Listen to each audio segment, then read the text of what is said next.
You don't need therapy, you need discipline. Stop saying that you have mental health issues or something else when it could be a lack of structure, routine, or just self control. Now, I'm not going to take away that some people do need therapy for certain things, but come on, don't label it as therapy for something that you can change just by changing some of your nasty bullshit habits that you do on a daily basis. Come on, man. Yeah, I agree. I think that a lot of people weaponize this as well. You don't need therapy for everything. A lot of the things can be resolved with just discipline, self awareness, educating yourself on the how and why you feel a certain way. And I mean, it never hurts to get therapy, even if you just want somebody to listen to it, but it should never be weaponized to be an excuse for your flaws or behaviors because you need therapy for it.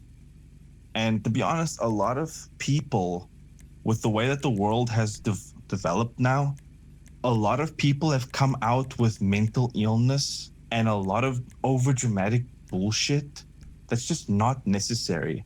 I think that getting help that you need is important, but I also think that people are just full of shit. Agreed. Like I said previously, if in certain cases you do need to go for therapy, you do need help, but it's become so normalized that you can have a small little basic thing.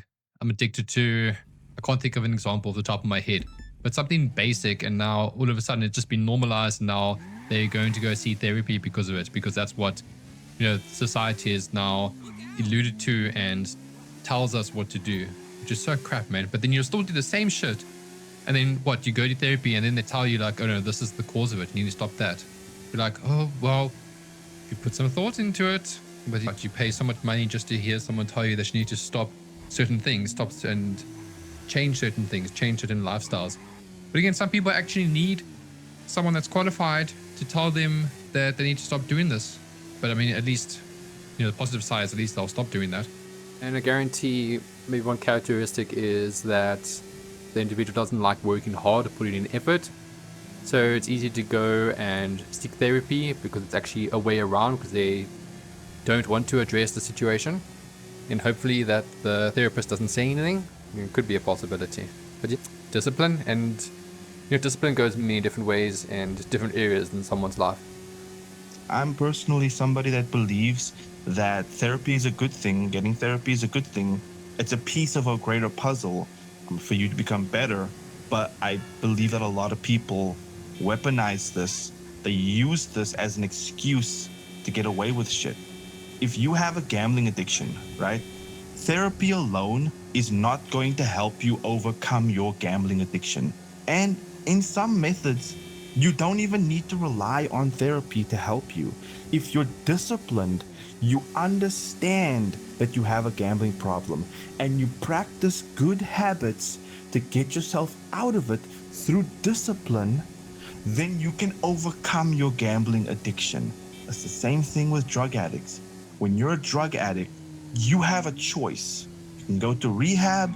Most of the time, rehabs are not successful.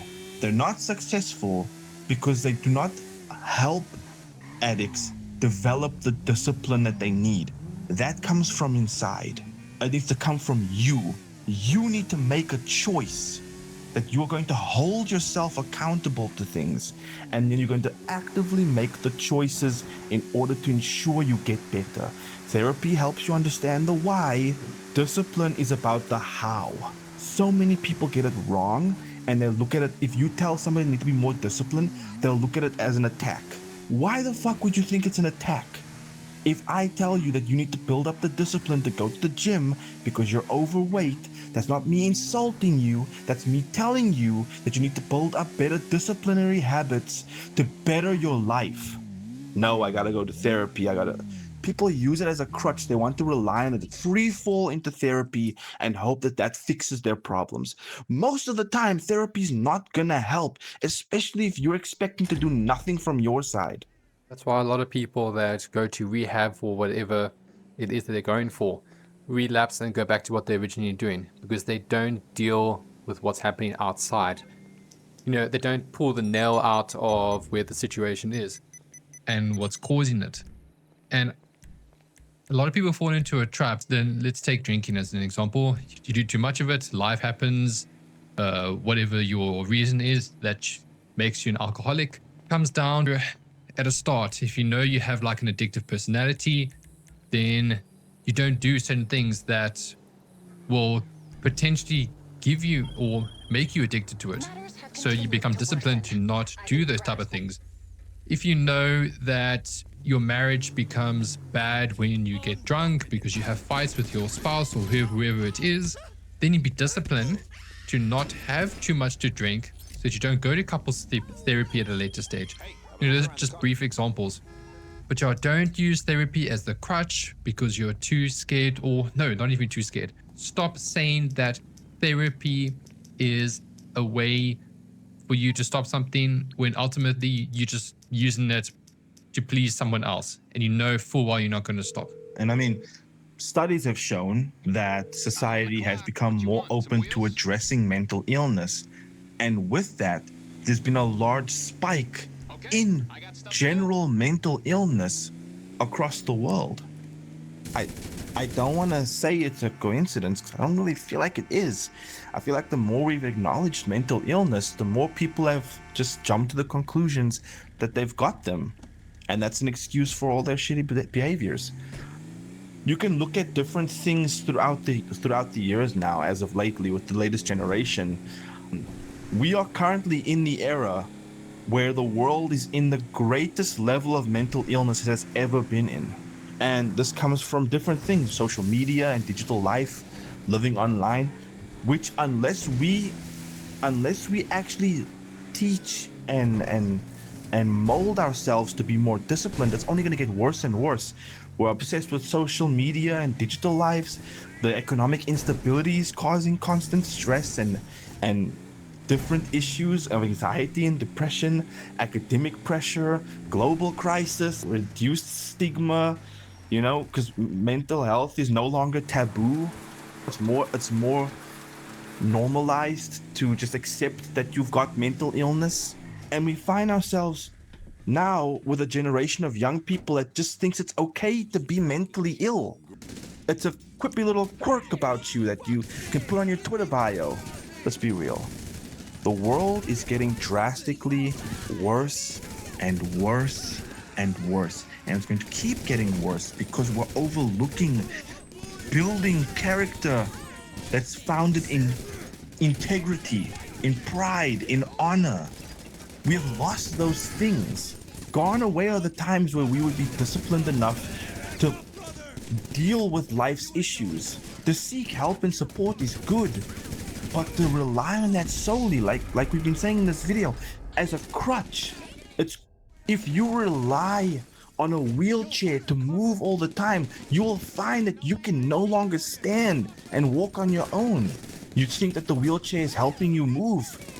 It's providing convenience. It's providing you support. But it's not setting you up for success in the future. It's taking away something else. Just like with technology, when we rely more on technology, how many people rely more on Google Maps than actually knowing where the hell they're going nowadays? When we rely on something else, we inherently lose the ability to act ourselves. And I want to make this clear for anybody that might think that I'm talking out of my ass. I have ADHD. I've been diagnosed with ADHD. I have meds to help me with my ADHD. And I can tell you, despite all of that, it is not enough. It's not enough. I have anxiety. I have depression. I have all this stuff. I don't mind telling it. Because if what I'm saying can help somebody, then I will say it. I have these things. I've been on meds for depression. Not anymore. Managed to get past it. With discipline. I have anxiety every now and again. Sure. I've discovered methods that help me. With discipline. I have my ADHD meds. I have my regular checkups. I get by through my own means. There is a lot of trauma and a lot of mental issues that you do need to see a professional in order to understand the why. But it is discipline, it is commitment, it is conviction that is going to allow you to actually make a difference in your life. And I mean this wholeheartedly. the reason why there's so many people online with so much mental illness, and they're all getting so offended by every little shitty thing that pops up on the internet. You're not creating a stable foundation for yourself from the inside. And even if you need help to get there, nobody can make it for you. You have to do it on your own. Hope this helps. Oh, that sounded condescending as fuck. I do hope it helps, genuinely.